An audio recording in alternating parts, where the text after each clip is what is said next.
You're listening to Wellbeing Connection, the CMHA Manitoba and Winnipeg podcast. I'm your host, James Welsman. The Canadian Mental Health Association, Manitoba and Winnipeg wishes to acknowledge that we are gathered in Treaty 1 territory at the crossroads of the Anishinaabe, Métis, Cree, Dakota, Ojibwe nations, and on the traditional lands of the Anishinaabe peoples and the homeland of the Métis Nation. In today's episode, James, Stephen, and Brandon will be providing a ride update for Brandon's Ride 330 Challenge and the progress with fundraising for Ride Don't Hide 2021. Following this discussion, you will hear a conversation between myself, James Welsman, and my co-host, Brandon Friesen, and we'll be talking about environmental wellness and how it relates to Ride Don't Hide. None of the content in this podcast is intended to replace the advice given to you by your medical team.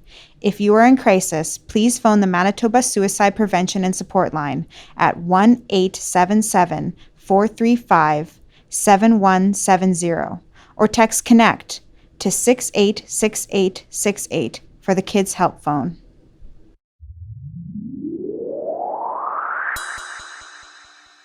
Hi everyone, it's James and I'm with Brandon and Stephen, and we're going to be talking about the fundraising efforts for Ride Don't Hide and also giving a Ride 330 update. We are talking about environmental wellness as one of the 8 dimensions of wellness today. Super important, and you'll hear a lot about that in the body of the podcast as we move past the ride update. It's going to be really cool just to learn all the different elements of environmental wellness. So without further ado, Brandon, can you give us an update on your ride and your training so far? Yeah, hey James. So I was intending to do 100 kilometers this weekend, but I didn't quite reach that. But I did reach 60 kilometers on Saturday at Birds Hill. Which was super exciting. I still feel that was an accomplishment because I was riding in about, I think the high was about 34, 35 on Saturday. So I went through about 5 liters of water. And you can imagine how I looked after I finished that. So, but I felt great. It was awesome. So, and I stopped at the snack shack at Birds Hill to grab some French fries and carb up midway through.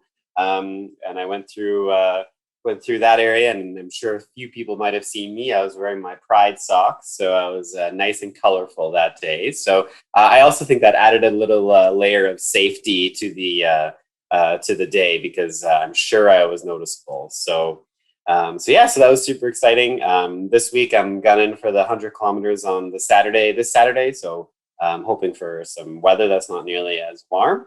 I'm just going to kind of continue to wrap up, kind of like Judo said, some of the best training advice is he was saying, if you're going to go a long distance, be joined by people that support your goals and your values. And then he said, just ride, because you just need to continue to get those kilometers in. That was some of the best training advice I think that I've taken. So going to aim for a nice long ride this weekend in preparation. So yeah, and I mean, that's a great cue in for our topic today is environmental awareness and being joined by people in your environment to contribute to your wellness. So maybe this is a good time to just really, announce on the podcast anyway that I'll have some people accompany me on this ride, some new special guests, which is exciting. Emily Potter and her sister will be joining me and my brother for the challenge on June 26th and 27th. So that'll be exciting to have some more people there that also enjoy riding, but also enjoy contributing to a fundraiser like this, and bringing awareness about mental health and how important it is to do things like this for your well-being, but not only doing physical things, but also, doing activities such as fundraising and supporting youth mental health and the CMHA. So it's going to be super exciting to have Emily and her sister join me and my brother. So no competition. I don't feel that heating up at all. Whoever's going to get to heckle first. Maybe whoever gets to heckle first gets a free burger or something. I'm having a burger anyway. So yeah, Brandon, I think it goes without saying that Emily Potter is one of Manitoba's finest basketball players, playing for Team Canada around the globe. Also, Emily brings her own lived and living experience with mental health and has an incredible story. And we're really, really excited. This is Emily's fourth Ride Don't Hide with us at CMHA Manitoba Winnipeg. And we couldn't be more thrilled that she's taken up this challenge. And so we want to encourage people to join Brandon's ride. We're really excited that Co-op is sponsoring our nutrition. So those burgers and those Gatorades and all the things that you need to do to hydrate yourself, the protein.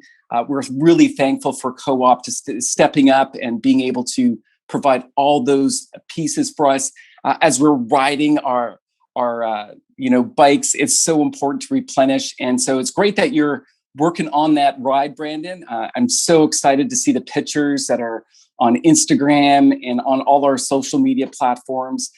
Following your blog is great.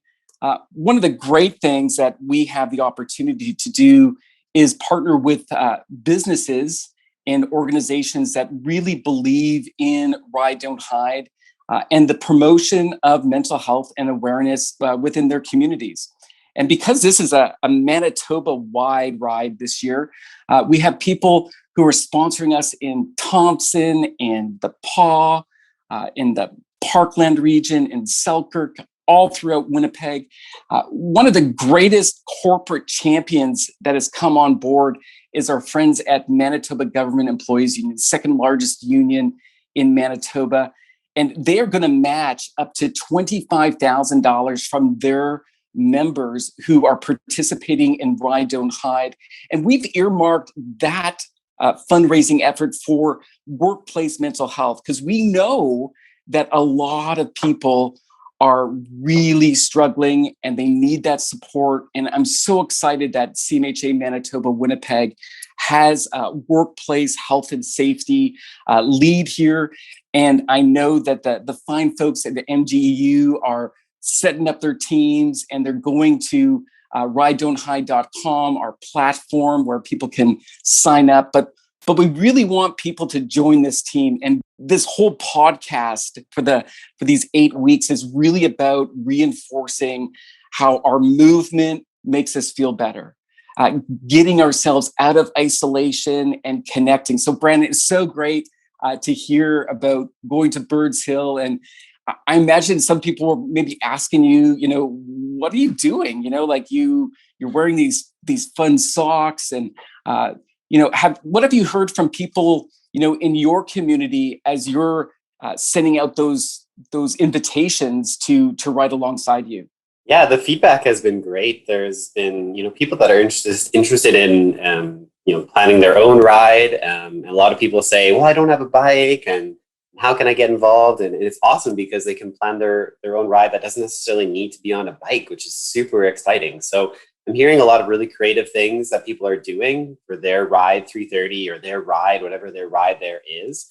And then also just when I'm encouraging people to join my team, they were just really interested in knowing a little more about CMHA and all the supports. A lot of people are, that message around youth mental health promotion and how important it is to raise funds for our youth is so important. I was chatting with my neighbors over the weekend, and they were talking to me about how, they're noticing that their grandchildren are really struggling right now. And when I told them what I was doing, they said, I want to support that.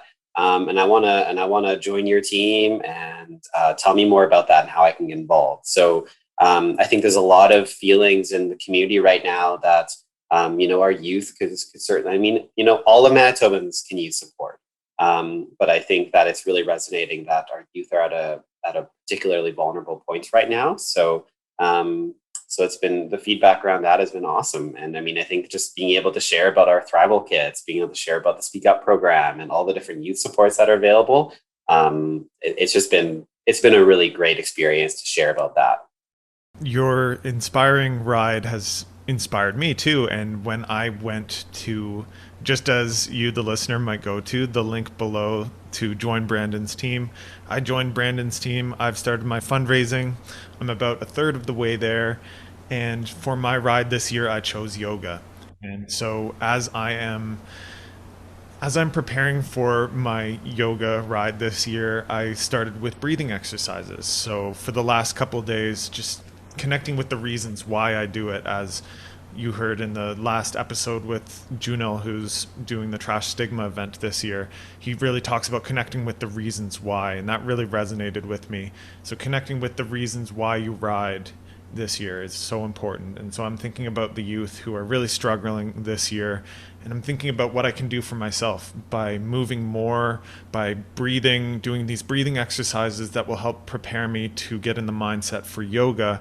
I'm helping to move more, and then through doing that I'm giving back, and by doing all that I'm feeling better and I can spread the total good in the world. That's what I always think about. If you help yourself, you can spread the total good in the world and help the entire world in your way.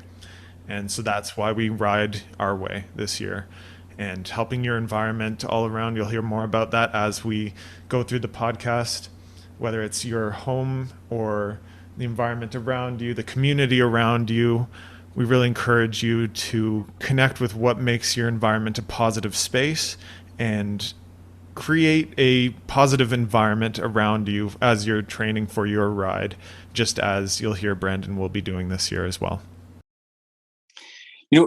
James, it's really exciting to hear what you're doing for yourself, and this kindness and this idea of taking care of ourselves. What's been really good about COVID is it's brought more attention to how do we look after ourselves. And I think Ride Don't Hide allows communities to come together. In fact, I was talking with a 10th grader yesterday, and a shout out to Sasha at Gray Academy.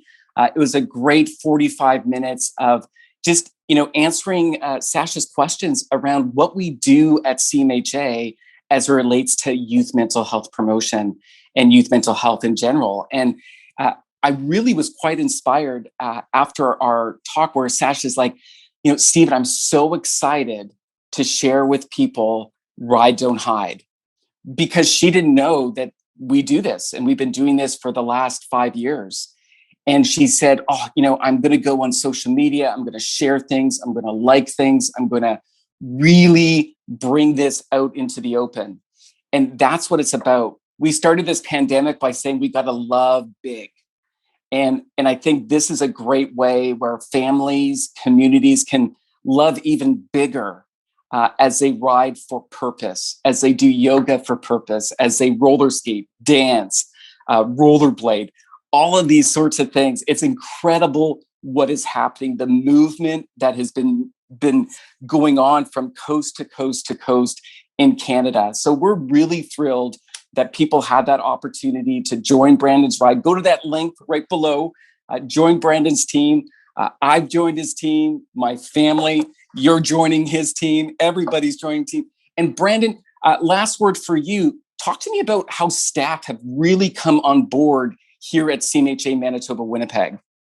Yeah, staff are just jumping on this right now, and it's so exciting. And I think people are just being really proud about where they work, and being really interested in just sharing all the amazing things that CMHA does. So stay tuned for some more fun teams that are joining. Staff are collaborating on that now, so stay tuned for that.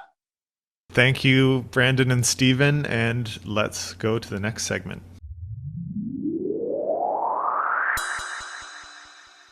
Hey, Brandon, great to see you again. Yeah, it's nice seeing you on the screen. I can't wait to get back to seeing you in person. But I like the artwork in your apartment there. That looks sweet. Oh, thank you very much. Yeah, it's actually speaking to our topic today, which is environmental wellness, one of the 8 dimensions of wellness.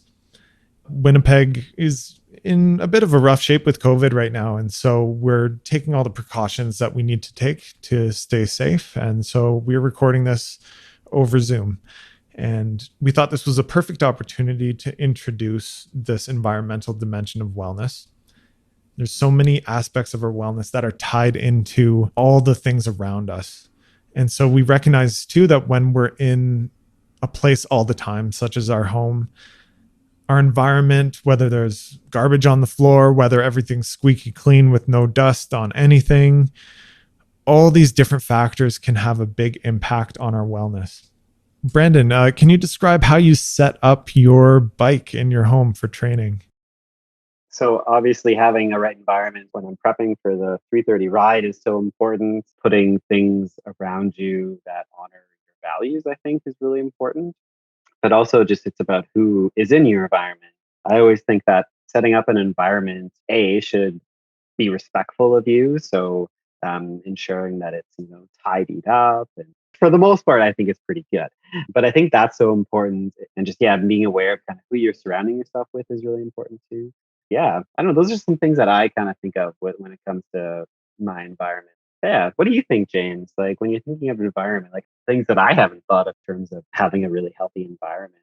Yeah, I think it's all about your environment being an extension of yourself and something that is both nice to look at and is something that facilitates the best you. So I've seen pictures of your training setup. It's very cool. And what really stuck out to me was the area for the dog to sleep in. I know what we were really hoping that he would go lay down in that bed when I was riding, like catch it, but he's normally there when I'm riding beside me. He likes to, well, sometimes he licks. He definitely will give me a lick when I'm done. So I guess that supports my environment. um, Although I usually stop him. He usually gets one in really quickly. And as I'm saying this, he's actually asleep beside me right now. It's super cute. Yeah, so I'm thinking of in your environment things that respect the ones you love, such as having a spot for your dog. I know in my apartment, I have an area with pictures of both my late dog who passed away 5.5 years ago and his best friend who became one of my best friends in the dog world in the last couple of years. And this toy poodle, a beautiful little poodle, passed away not too long ago. So I just want to really honor both of them and having the pictures of them beside each other. They were best friends in this life. And so I took the time to put something that honors them there. And hope I don't get too teary eyed, but even if it brings up the emotions, it's all about like feeling that in the moment and honoring it. And even if it makes things come up, I'm glad it's there. So Yeah. I mean, I guess like, well, now you're making me think about what's in my space. I've got like board games all around me on a shelf, crokinole board, a light up jet sign, um, laundry that needs to be put away. I can relate. And it's not only the environment around you, which is especially important when you're confined to your home with your household. It's about creating that social environment as well. So when you are joining Brandon's team or creating your own team for Ride Don't Hide 2021, to connect with people when you're fundraising, talk with people and really make the effort to connect. And that's what we're all about at this podcast, if you couldn't tell by the name. It's about really finding those ways to connect when the times are tough. We aren't able to go to the grocery store with someone else from our household. I mean, that's just the reality of being in Manitoba right now. It's tough. It weighs on you, even if you know it's the best thing for public health. These restrictions do weigh on people for sure. And I think something that weighs on our youth so much these days is the environment in general. Just the environment of our home is an extension of ourself, but the environment of our planet is something that weighs on a lot of people. And I know it weighed on me when I was dealing with some really tough mental illness. I was really, really consumed by thoughts about what was going on with climate change. I was talking to my psychologist and he told me, James, all this worry is legitimate. You're perfectly valid in thinking the way you are. I just need to refocus you a bit. And he said, so imagine I'm talking to David Suzuki and I say, David, I've got this client, James, who he just can't stop thinking about the environment. I know he's got his heart in the right place, but he contributes to mental health initiatives, and I want to be able to get him well enough that he's able to contribute that good to the world. And so I picture every time when I think I'm getting down, I picture David Suzuki coming to me and saying, James, I don't think it's best for you to be staying in your basement, not able to face the outside world. My messages, they're for the people who are speeding down the road and not caring about their gas consumption. They're for the people who are throwing their water bottles on the ground or in the garbage instead of the recycling bin. I'm really trying to promote this for everyone, but the good that you put out in the world, and this can be compared to the initiatives with Ride Don't Hide. It's the good you put out in the world will circle back and help all the problems of the world in some way, in its own special way, even if it's just within yourself. So when I demonstrate a commitment to my work and my advocacy efforts, I'm helping in my own little way. This is my talent. This is what I do. This is not a task for me to solve all myself. All I can do is be that individual that can be fighting for change in my own way. And when you're contributing to Ride Don't Hide, think about how much the youth are going through with all the environmental concerns nowadays. They're growing up in a world where they're uncertain what their future will look like. This is so tough to grow up with and cope amidst the pandemic, all these things that are going on. It's one initiative that has a big ripple effect. This is a sizable amount of people who are now going into their adult life feeling equipped to deal with mental health challenges as they come up. And they'll be able to give some good in their own way too. They'll feel empowered. They'll feel ready to contribute in their own way. And maybe one of them becomes, going back to the subject I was worried about, maybe one of them becomes a climate scientist. It kind of sounds like when you're saying environment, the environmental component for wellness, in some ways, it's kind of how we project that environment and how we support the environments around us that contribute to our wellness. Um, even by supporting a fundraiser, making a donation, things like that, or it's the messaging and the words you use to help promote and encourage other people creates a positive environment for you. Kind of sounds like that's almost how it can come full circle by participating in something like Ride Don't Hide, supporting a worthwhile cause. That even can contribute to a positive environment around me. Mm-hmm. That's exactly it. It's sort of that ripple effect. You just picture dropping a rock in a pond and you see in one area of the lake, it'll increase the ripples across the whole lake. And then if you drop it in a different area of the pond, they all start to overlap and intersect and create something bigger than itself in the first place. It's kind of like when Marion was speaking a little bit about the person who heard our youth programming speak up, which was at the time that Mile 5 program. And then it kind of came full circle. They heard something and speak up, and now they're working with CMHA and supporting others. It's just that kind of a ripple effect. And who knows what your donation to youth mental health, or your participation in Try Don't Hide, or sharing a Facebook post, or making a team, or joining a team, all contributes to your positive environment. And kind of like, who knows what that ripple effect will do, hey? Yeah, there's so much potential with it. There's every dollar really goes a long way. Just seeing, we have the 330 challenge this year.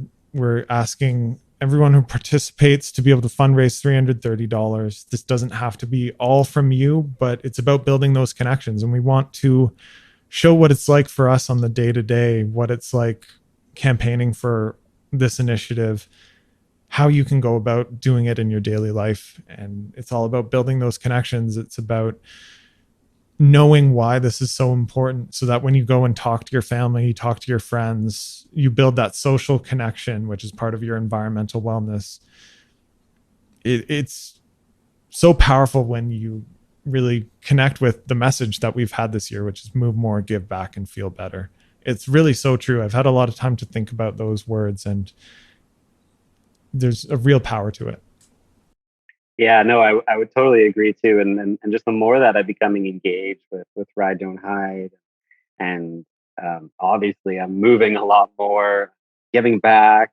I just posted this last week um, about my role to my friends and family on my social media channels, and I must say, like, just the feeling that I get just knowing that I'm promoting something so healthy, so positive, and something I'm sharing within my environment, something that is so meaningful to me. So, Brandon, what's one way you like to contribute to your own environment, whether that be your apartment, whether that be your community, whether that be the whole world? When we are allowed to visit, people are allowed to come over. I think that part of what I contribute to a positive environment, what I contribute to my environment can be my attitude in terms of those that are coming in that door, no matter kind of what background they're from, or things that they're doing, or the things that they're not doing. Um, it doesn't mean that I treat them any differently. And I want to kind of, spread spread the love to no matter who it is, right? And have a lot of Jets stuff up. I also always wear my Jets jersey on game days, um, especially playoffs. So that contributes to my positive environment. Does it help you feel connected when you wear that? Totally. Yeah, I was talking about that with somebody the other day. Was just that, like, I'm by myself in my living room. And sometimes my roommate's there, sometimes he's not. And I joke about that. And I've been doing this since the pandemic started, that when a team is playing that I'm really interested in, I always throw on my jersey. So maybe other people with other sports do that too. And it's just interesting because nobody can see it. But, unless I'm up in the main area where the living room window is bigger, but nobody can see it. But it still contributes to a positive environment. And I'm not sure what it is about that. I'm just sitting there on my couch with my jersey on, risking all of the ketchup stains that could go on it. But it still contributes to my positive environment. I'm willing to take that risk, James, with nobody there around me, but it still does. Yeah, I don't know. It's hard to describe. It still feels great. I don't know. I feel more engaged, I guess. Mm-hmm. So yeah, I don't know. Good question. And that just got me thinking about how whenever I'm working on a project, whenever I've got something on the go, I tend to let my environment go with it. When I let my environment go with it, it becomes a reflection of what's going on in my head. Maybe I'm stressed, maybe I'm anxious. And so I find that as soon as I'm done a project, as soon as I've hit submit, as soon as I've sent that email, that's when I start cleaning my environment up all around me. And I think that that's something tangible that I can actually work on, is ordering my environment before everything becomes disordered and anxious. And I think too, I challenge you at home as you're listening to this to just take a mindful look around you. Just take that deep breath, take that pause. Everything's so busy and stressful right now. Everything's so traumatic, just with what's going on in the world, between, as we mentioned last week, the tragedy in Kamloops. We have coronavirus numbers that are just, it's really quite humbling as to where we are right now. That, just give yourself a pat on the back. This is a really tough time for everyone. And maybe one of the little things you can challenge yourself to do over the next week or so is to look around your environment, look around your house, apartment. If you're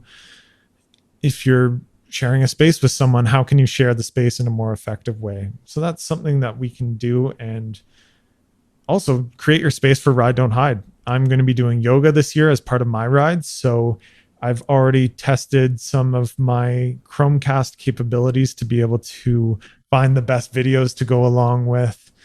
I'm making sure that I have a space to be able to actually do it. So knowing what furniture to move to be able to do the yoga. I'm going to see if anyone wants to have an accountability framework with me. Say, oh, I did 10 minutes of yoga today. How much did you do? So I challenge you to, when you sign up for your ride, to set up your environment in a way that facilitates that. And I think great things will come from that.